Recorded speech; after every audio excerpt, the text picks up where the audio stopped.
بسم اللہ الرحمن الرحیم۔ السلام علیکم۔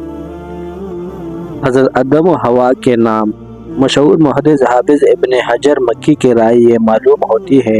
کہ یہ سریانی نام ہے اور بائبل میں الف کے مدہ اور دال کے طول کے ساتھ پڑھا جاتا ہے، یعنی آدم اور علامہ جوہری اور جو عدیقی یہ کہتے ہیں کہ یہ عربی نام ہے، اور دوسرے سوال کے متعلق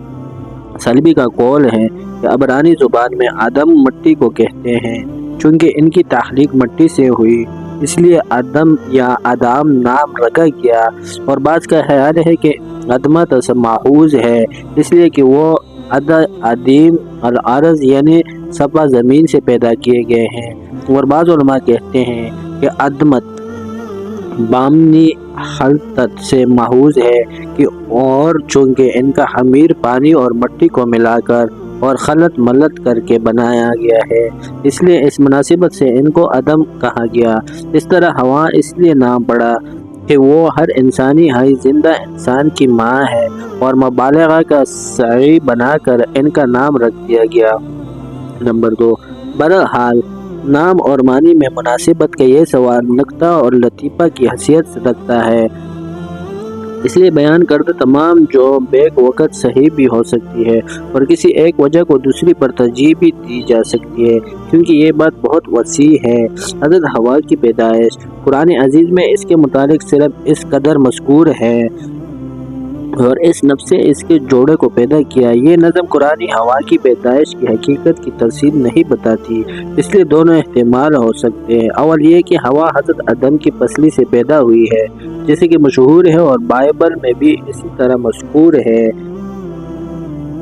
دویم یہ کہ اللہ تعالیٰ نے نسل انسان کو اس طرح پیدا کیا کہ مرد کے ساتھ اسی کی جنس سے ایک دوسری مخلوق بھی بنائی جس کو عورت کہا جاتا ہے، اور جو مرد رفیق حیات بنتی ہے۔ آیات کی تفسیر میں محققین کی رائے اس دوسری تفسیر کی جانب مائل ہے، جس کا حاصل یہ ہے کہ قرآن عزیز صرف حضرت حوا کی تخلیق کا ذکر نہیں کر رہا بلکہ عورت کی تخلیق کے متعلق اس حقیقت کا اظہار کرتا ہے کہ وہ بھی مرد ہی کی جنس سے ہیں اور اسی طرح مخلوق ہوئی ہے۔ البتہ بخاری و مسلم کی روایتوں میں یہ ضرور آتا ہے کہ عورت پسلی سے پیدا ہوئی ہے۔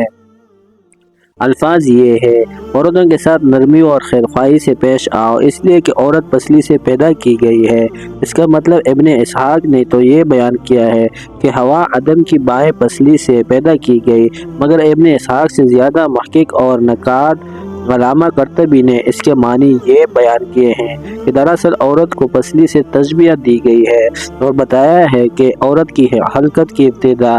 پسلی سے کی گئی ہے، اس کا حال پسلی ہی کی طرح ہے،